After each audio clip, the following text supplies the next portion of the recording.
the police against women's Muslim women because we've been doing these lands. So our next speaker is also from the CPS-ish, as we heard this morning, up to and including 6 days ago. So I'll hand over to Nadine, who's going to talk about disability, hate crime, and other things. It's because it's so very, very recent, my departure from the CPS. I still keep saying we, so forgive me, but I will probably keep saying we, the CPS, in my little talk now.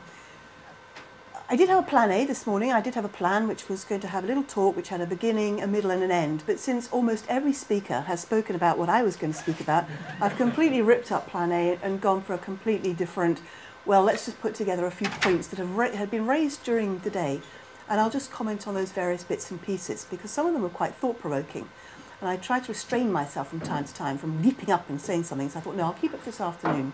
And hopefully there'll still be something left for me to say this afternoon, which I think there probably is. If we start with the fact that 2 of our directors of public prosecution chose to speak at very high-profile events about disability hate crime, it's quite an interesting concept. Ken MacDonald, who left in 2008, chose that as his valedictory speech to the Bar Council, to the judiciary. He decided to talk about how the criminal justice system, that's the police, the prosecution, the courts, were just not getting it with disability hate crime.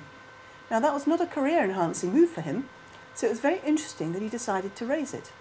And then fairly recently, Keir Starmer, who is our current DPP, he chose to speak about it at Sussex University, and again he was saying, and the quote is in all the papers, the prosecutors are in the foothills where it comes to prosecuting disability hate crime. Well, at least they've got as far as the foothills because they've been in the valleys a long time. Apologies to the Welsh here. But we have come a very long way, but that's not to say we've actually got anywhere near to where we should be getting with it. And that's really why I wanted to talk today about disability hate crime in particular, and not just hate crime generally. I've spent the last 18 months plus touring the country, usually with Paul and Paul, at various venues, talking to police, talking to prosecutors, talking to the community groups, and, my very favourite, talking to the local authorities. Because that, to me, is where the future lies in tackling disability hate crime, as in prevention and sanctions, not just the criminal justice system. So as the CPS, people have been pottering around today saying, oh, should we have hate crime? Should there be statutes? Does it make it hierarchical? Well, fact is, CPS deals with the law as it is. We can also deal behind the scenes with policy formulation, legislation formulation, which I have particularly liked as part of my job. But I get the best of both worlds. I get hands-on cases, and I also get hands-on ministers, as it were, to try and change things. But we do work with what we've got. What does the law say we've got, and what does it actually mean? So as a senior policy advisor, as well as a senior prosecutor, my job is to try and put the law in a policy context for the prosecutors so that they understand what the mischief is that we are trying to address with the legislation. And sometimes a law is brought forward for a particular reason, like protection from harassment was about stalkers, but we found that we could use it for all sorts of other incidents. Now, it wasn't designed for that, but it works for that, so why would we not use it? And it's a bit like the hate crime. We need to work out why we've got certain specific offences for some hate crime, but not others, and to try and explain to prosecutors what the policy is behind the law, and therefore how best to use the law to achieve what we know is the outcome that is being sought. So my job is to create a policy explaining the law, and it helps the prosecutors to exercise their discretion of whether or not to prosecute, because we never have to prosecute every offence that comes our way. And it also helps our prosecutors decide what the appropriate charge is. So I have to present disability hate crime in particular in a way that makes sense to the prosecutor in law, and it makes sense to the prosecutor in terms of moral and publicly justified outcomes. It also helps them determine what evidence they should be helping the police to look for. So our policy on disability hate crime is more or less summed up as saying not every crime that has a disabled victim is a disability hate crime, but a lot more are than we are currently noticing. And so that was really our start point in why we created a new policy and issued it last year in 2010. So going back to this original question, what is hate crime? As we've all said this morning, we've got two definitions. We have the operational and we have the legal. Now, why have we got two? The operational is the one where anybody's perception, not just the victim, and in fact in a lot of cases, especially involving disability hate crime, the victim is the last person to perceive that it's hostility based. So anybody who thinks that an offence has a hostility issue in it can say so. The police officer, the prosecutor, the victim, the witness, a member of the public, a member of the family, once they say that they believe there is a perception of disability hate crime, the flags go up on the various computers and the various files, and those have consequences. We start counting.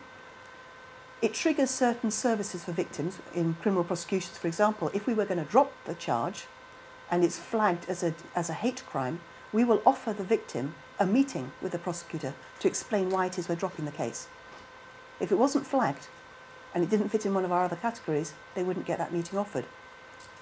But a fairly recent development is that if it is flagged as disability hate crime and it's a repeat incident, it ought to be being looked at strategically by the multi-agencies involved.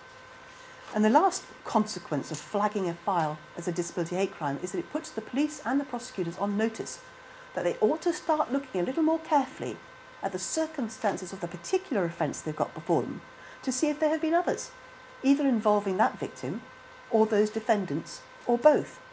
Because once you start picking a little bit under the surface, in many, many of our disability hate crime cases, you will find this is not a one-off, either for the victim or for the offenders.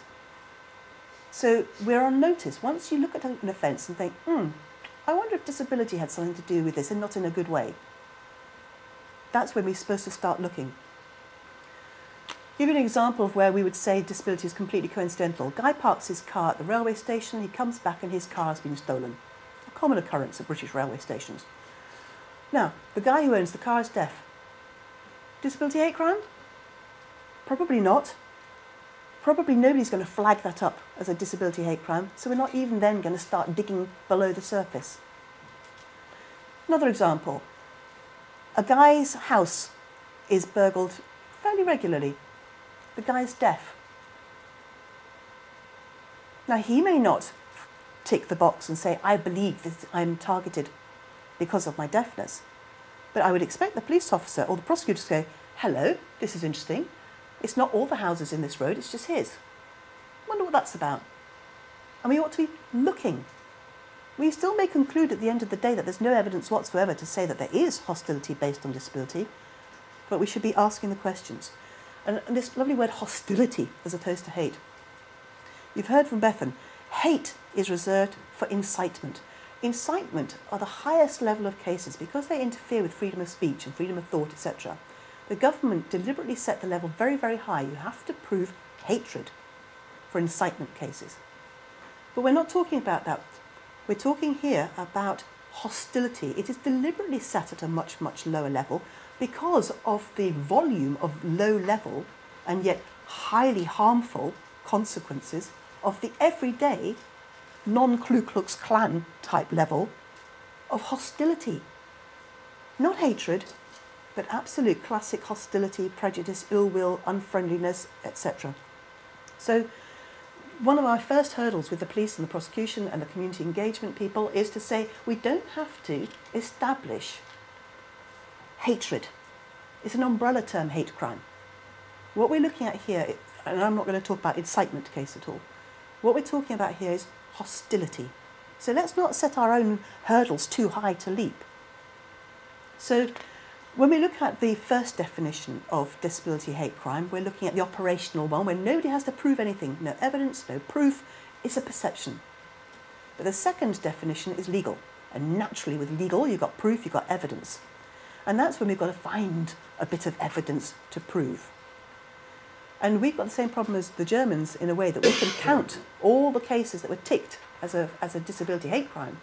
We can't necessarily tell how many got to the court at the end of the day and were adjudged by the court to be disability hate crime. So there would be a definitely big difference in the numbers. We ought to be able to capture the two, but our recording systems between the court and the CPS are not professional enough yet. The systems exist, but people don't do it. So our figures are not perhaps reliable. Interestingly enough, on the incitement, before I leave this one, we have incitement to racial and religious and now sexual orientation. We don't have it for disability. About 3-4 years back, the government considered the question of whether or not to have incitement on the ground to hatred on the grounds of disability, and it was considered by the CPS and by others that there was at that stage no evidence that there was an issue. I have to say that recently, within the last 12-18 months, I've started to see what I would consider to be evidence of incitement to hatred based on disability. And one classic case was Facebook, somebody called Johnny, status single, unsurprisingly, who was absolutely obnoxious on his website about deaf people. He was saying that he had himself assaulted several deafies, and he urged all his readership and his friends to do the same. And in fact, why not go further, he said, and kill the bastards? Well, hello, incitement, hostility. So there was another example in West Midlands of a similar type of diatribe, again on a social networking site. So it seems to me that we are in fact now getting concrete evidence of incitement too, based on disability. So I think that might crop up again in the next 12 months, and I think now there's evidence to support the moves. Anyway, moving away from hatred and incitement then, on the legal side, when we have to prove that there is in fact hostility based on disability, that's so that sentence can be enhanced. But not just that, it's so that there is this declaration in court that that is what it is, hostility. And that goes back to what Paul was saying about the parents and the family finding it very reassuring that the court recognised the offences for what they were. Because a lot of prosecutors, when I first started doing the roadshows, said, well, what does it really matter? After all, the sentence is going to be increased because of the vulnerability of the disabled victim. Now, the courts don't like cowardly attacks. You know, if you smack someone from behind with a brick, it's considered slightly unfair. You know, you should have been facing them when you smacked them with a brick. So any time it's unfair, picking on old people, picking on young people, picking on disabled people, but that's considered unfair, not very British. Let's up the sentence. It's an aggravating factor because of the vulnerability. Now that's a totally different ballgame to saying, actually, as a disabled person in a wheelchair, I have every right to be outside in town on my own, just like anybody else has the right. So enforcement of your human rights is a completely different thing to the culpability, vulnerability aspect. So I would say to prosecutors, yeah, you might still get the same sentence in terms of months because of the vulnerability aspect, but that's not what we are prosecuting here. We are prosecuting a hostility case if we've got the proof of it, we have the evidence. So although it may be harder, and although we have to go that extra mile, we have to find the evidence and persuade the court, if that's what it is, then that's how we should be presenting the case. So we find that quite important. Now, the Section 146 is a wonderful work of art. It has two aspects to it, as people have alluded to today. Either you have to demonstrate immediately before, during, or after the offence hostility was demonstrated towards the victim, so that's one, or the offence was motivated by hostility based on people who are disabled or perceived disabled.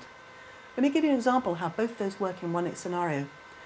A bus driver stops to let off a wheelchair user. The wheelchair user has difficulty using the ramp.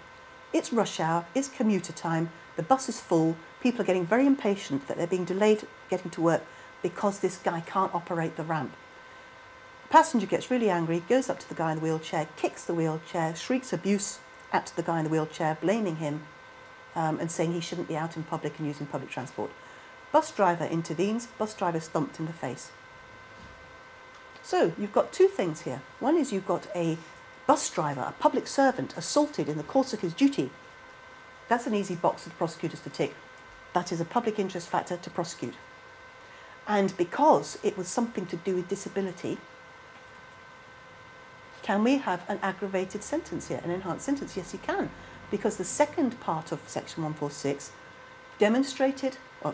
motivated by hostility based on people's disability.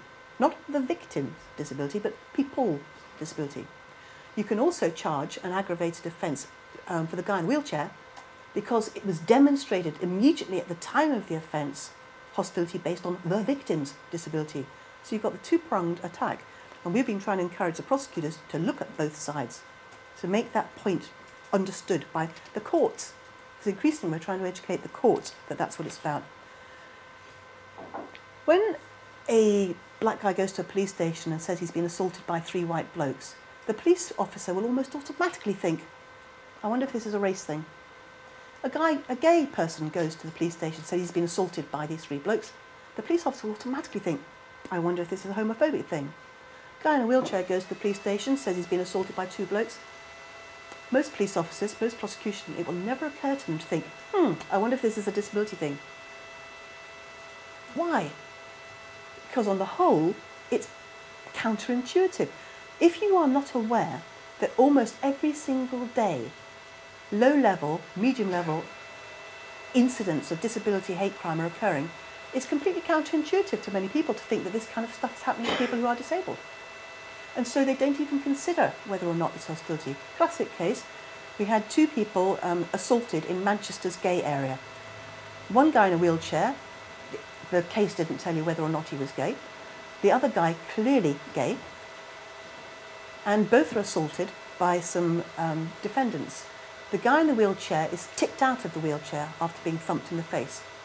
The prosecutor immediately considers that the tipping out of the wheelchair is an aggravating feature and therefore charges a more serious assault charge.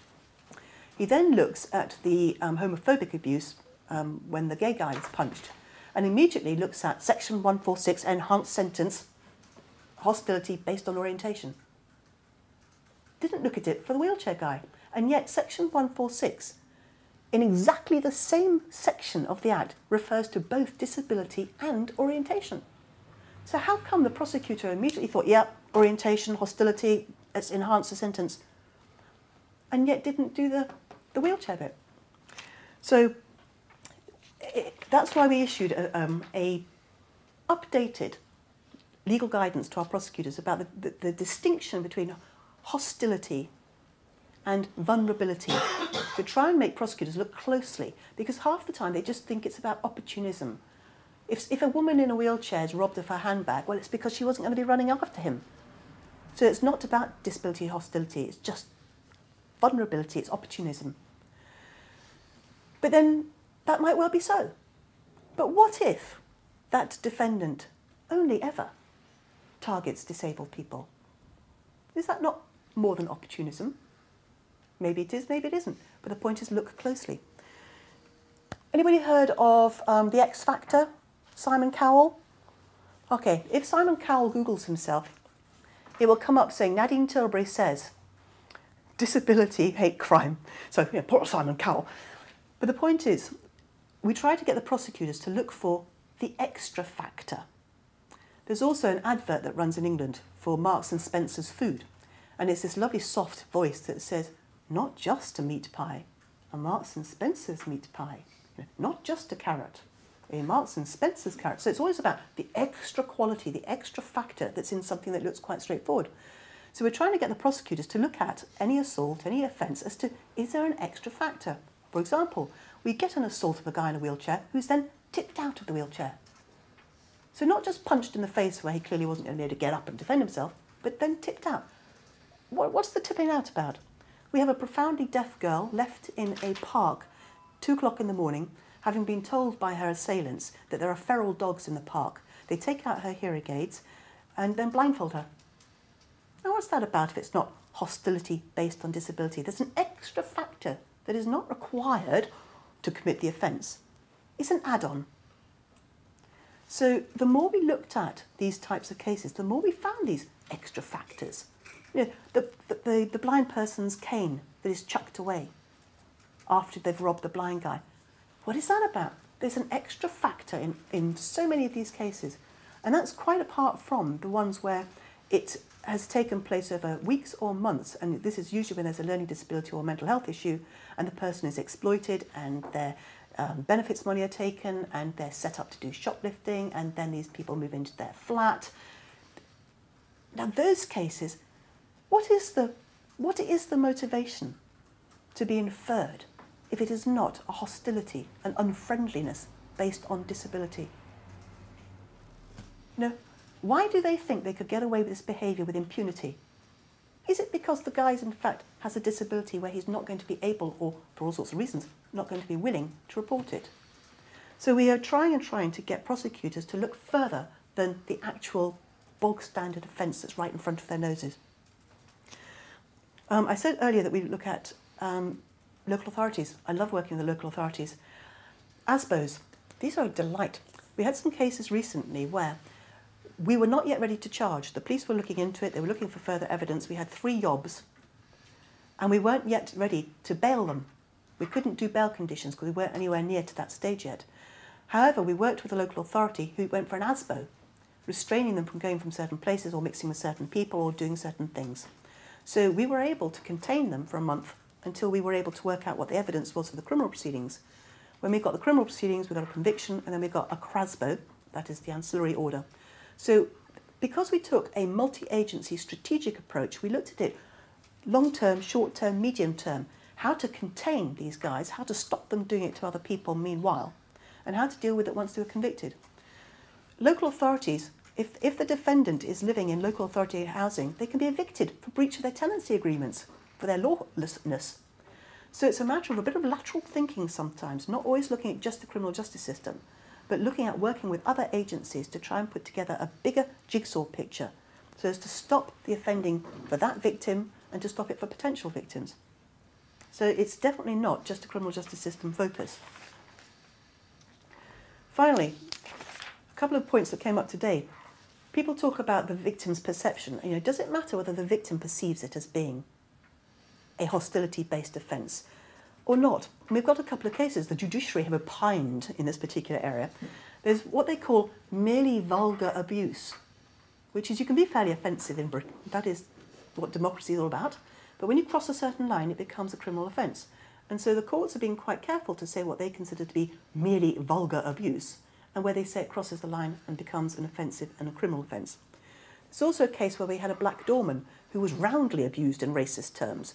And he was saying, well, you know, it's not a racially aggravated offence. You know, it doesn't bother me. I've heard that all my life. You know, water off a duck's back. And the court said, well, you know, glad you weren't offended by it. But the fact is, it is still a racially aggravated offence because it is, in fact, racist behaviour and racist language. So it's not necessarily about how the victim perceives the incident. The courts have decided that there's an objective evaluation.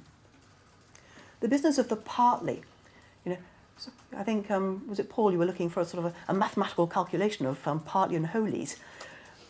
If an offence is motivated partly by hostility, that is sufficient for the purposes of an enhanced sentence. Unfortunately, we don't have to say, I think this is a 33% partly, because the Act says it is immaterial whether it is wholly or partly motivated by hostility.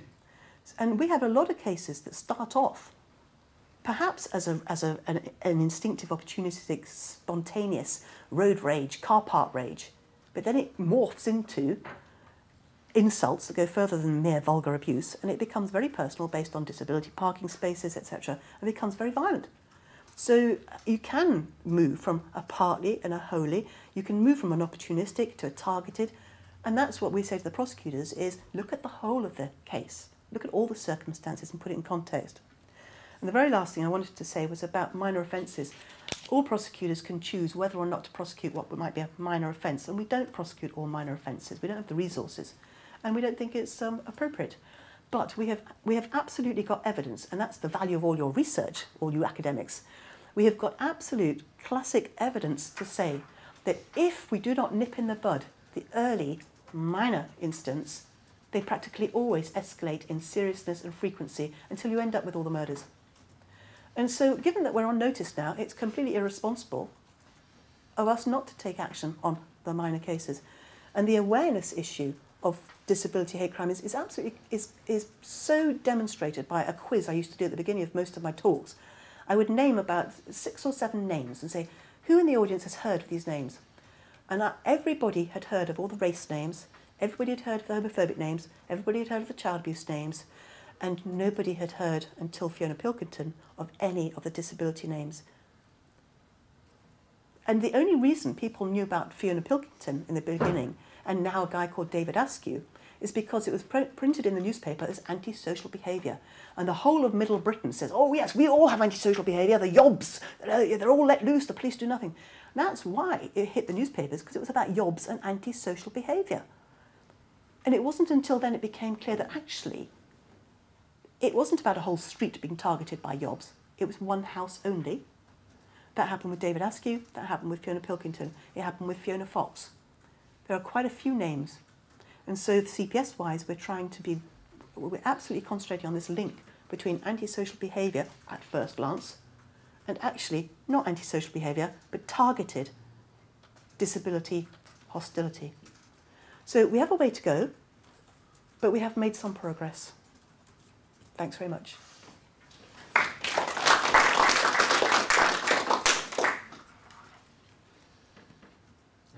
Questions from the audience before I abuse my chair's position? Can I just say something? It's not a question, and I'm not getting at anybody, but it fascinates me when I listen to such as yourself and, you know, from the CPS talking about, and you think, look, it's not rocket science, is it?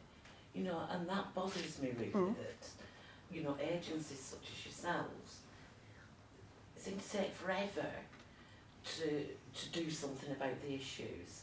You know, and in some cases years before issues are recognised. And actually that's what, you know, people on the street see on an everyday basis.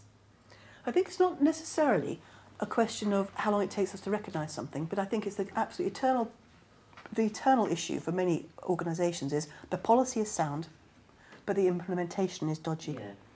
And it's that. And I think any organisation have got people on the front line who somehow have never heard of your policy, never read your policy, or don't remember your policy in a rush. You know, it staggers me. But this is again why when I go around the country talking to prosecutors and police, I do know that they're very busy. I do know that in the middle of a police station and charging, they've got 1,000 things. I do know that they've got their mind on all sorts of things, but I try and give them sound bites, like the it's not just the M&S and the extra factor, because when they are in a hurry, they'll remember that preposterous sound bite. And it works. And I can't make it happen overnight. I know that it is happening, and I feel quite frustrated also that it's not happening in every case. Yeah. But that's life in a way. But the more people do finish my talks and whatever, say, I get it now, I get it. I think, well, that's another one, and another one, and another one. So progress, but slow. I have an example. A car is parked constantly on a yellow line. Every time it's parked on the yellow line, somebody removes the wing mirror on the pavement side of the car. When the car's parked somewhere else, that doesn't happen. The identifying factor on the car is that it has a blue badge which allows it to park on the yellow line in an area where there's not very much park. After between 5 and 7 wing mirrors and a smashed window, this is sort of reported to the police and actually demanded that somebody comes and inspects them. The frontline officer actually said if she flagged it as a hate crime, it would actually make more paperwork for her than was worthwhile, because they would never find any evidence anyway for who was sort of doing this sort of thing. But I think it's interesting that we often focus on violent crime when we think about hate crime. But actually a crime such as damage to property, or, I mean, you mentioned theft and break-ins, but yeah, there are all manner of minor crimes that we forget to include sometimes, I think, in the dialogue, because when we talk about hate crime, as Paul said right at the very beginning, a lot of what's in people's mind initially when they hear the word hate crime is the neo-Nazi, very big, you know, basically, I am someone who hates people, and that is why. The majority of hate crimes are in fact carried out by the average man on the street, behaving with intolerance in their mind in some way. But it's not necessarily a violent crime, but a wider set of crimes. And in fact, yeah, that example is something that happened to my car, not that I drove. So you know, it's an interesting thing, I think, when we think about the application of the disability hate crime legislation and all of the hate crime legislation options, that the they apply not just to violent crimes. And I think I wonder whether prosecutors in particular would trigger that not just when a disabled person comes into a police station and says, "I've just been beaten up by 3 blokes," but when a disabled person comes in and says, "For about the 5th time, somebody broken the power pots in my front yard." We've done that in that. We've got antisocial behaviour specialists. So in all our areas across England and Wales, we have key prosecutors who deal with the antisocial behaviour strategies in their local areas. But of course, this wing mirror business wouldn't be recorded by anybody, probably, as disability hate crime. It would be antisocial behaviour. Having eggs thrown at your house all the time, antisocial behaviour. The fact it's always your house and it's because you're disabled, it is not usually twigged by the reporting officers. It's just antisocial behaviour. So our antisocial behaviour specialists have all been given some advice to say, if you come across antisocial behaviour cases in which the victim happens to be disabled, have a closer look and see whether in fact this is about hostility based on disability. And you know, if the car, as you said, had got the blue badge in it, then the antisocial behaviour prosecutor shouldn't be saying, "Oh, this household has had their car done 7 times." It should be, "Oh, and by the way, it's got a blue badge and it's parked on a, let's have a little closer look at this." And I think the Askew case, David Askew, who had been tormented for over 10 years by the Yobs, generations of Yobs and their families, and he died in the last confrontation. He had a heart attack in the last confrontation. The IPCC, the Independent Police Complaints Commission, looked into the handling of the complaints that had been placed over 10 years. And there was also a serious case review into the death of David Askew. And they found, one of the classic recommendations they've made is that all these antisocial behaviour incidents that were reported month after month, year after year, were never looked at as a whole by the police and or prosecutor. You know, we didn't get the case, but it would have been exactly the same with us. So they looked at each individual incident, which is just an ABH, just an antisocial behaviour, and just a low-level incident, bit of shouting, bit of argy-bargy, bit of egg throwing. But actually, when you put it together, and the fact that it was about disability, it was a very different picture. And they said that it should have been looked at strategically, it should have been looked at multi-agency, there should have been a plan to deal with the offenders, and not just telling David Askew to moderate his own behaviour. So I think that things will change. I honestly do think there are going to be changes in the next sort of 6 to 12 months, because I think the David Askew reports have so clearly clarified that link between antisocial behaviour and disability hate crime. Can I just add to that? Because we've had the same things with investigators, because when there's a murder trial, or when there's a murder, your opportunities to get reassurance messages over come at the beginning and the end. And the end, and if you take the David Askew case, the police actually were quite good when the incident happened at getting messages over of reassurance. But then it was all lost when the Independent Police Complaints Commission said that actually there'd been failings. What we try to get over, particularly to senior investigating officers, is the need of using reassurance messages at the time the press are interested, which is in the first data set. And we had a series of arsons in a town in the middle of England, where eventually two elderly people died, and fires were set to their mobility scooter outside the house. And there was another one that was very similar that nobody was hurt on a couple of days earlier. And what we say to the investigating officers is actually the public who are affected by disability hate crime will be cognizant of your reaction to this. And if they'd have been the 2 black families living on an estate and the arsons that happened and the second one was murder, you would say, at least, you wouldn't say that it was a racist crime, but you'd say that you're unsure of the motive, and one of the things we're looking at is the possibility of whether it was a racist crime. So why not say the same to reassure disabled people? And it's getting it into the psyche of the people who've got that opportunity at the time they've got the opportunity. And it's the same message really for the prosecutors, which you just think through the consequences and think what you may be doing and what people may read into your messages, because it's about reassurance, I guess, at that stage. Chris? Yeah, so I was thinking a lot about what you said in relation to what Nathan said. Because, as I understood you, one of the sort of points that were recurring was that one of the problems with, in this case, then disability hate crime, but I guess in a problem that you would expect to reoccur when you sort of discovered or invent a new hate crime type that hasn't had the spotlight on it before, right? So it's not in the public mind in the sense that I'm like. So, so the problem is that in the course of the sort of basic criminal investigation, there's not enough of contextualization of it. So you look at these things, the things that you can see, okay, someone got his property destroyed, oh, that's a crime, or someone were assaulted or something, that's a crime, and you have your case.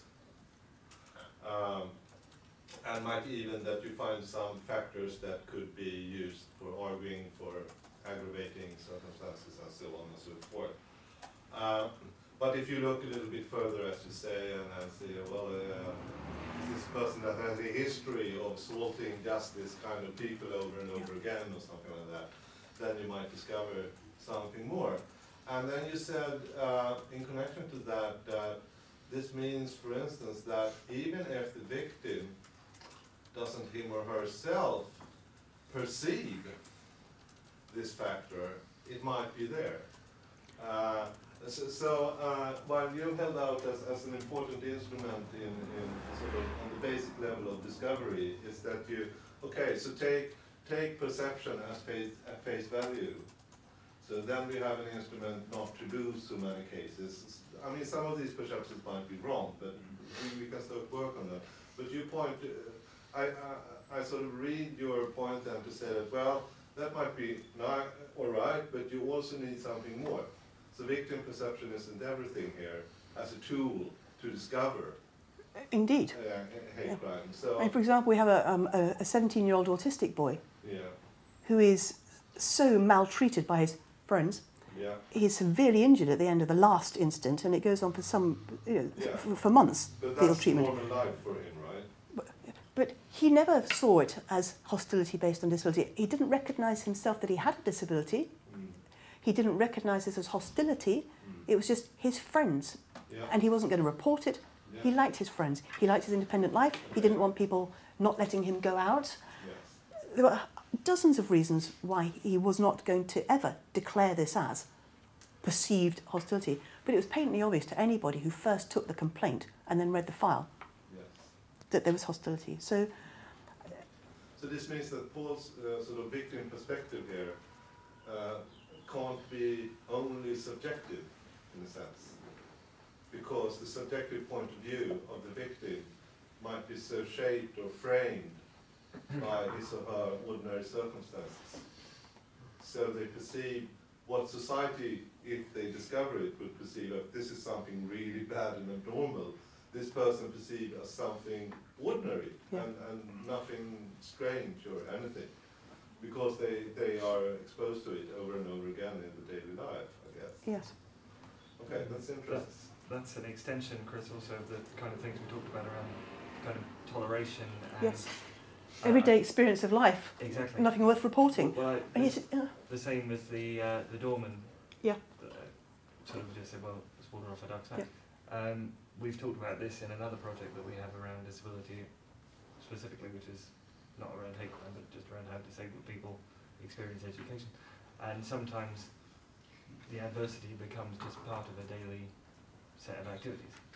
And therefore, the additional kind of intolerance or prejudice that you might experience, is literally water off a duck's back. And then that means that you accept a little bit more, and a little bit more, and a little bit more. And one of the Twitter questions in relation to some of these talks was, well, actually, where's the watershed? Because at some point, when somebody does then make a complaint, they're saying, hold on, this was too much. But then when you look at the story, you think, actually, no, back here was too much. But so I think Chris's point about, it's about balancing, I think, the subjective and objective kind of assessment. And we're trying to discourage the use of the word bullying, because bullying so minimises the actual activities that are usually going on. There are very few incidents of bullying that don't in fact amount to criminal offences, especially when they're repeat. You know, at the very, very least you might get harassment.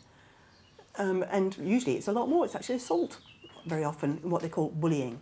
And to call it bullying means that the victim who calls it bullying and anybody they report it to who calls it bullying, it really minimises it.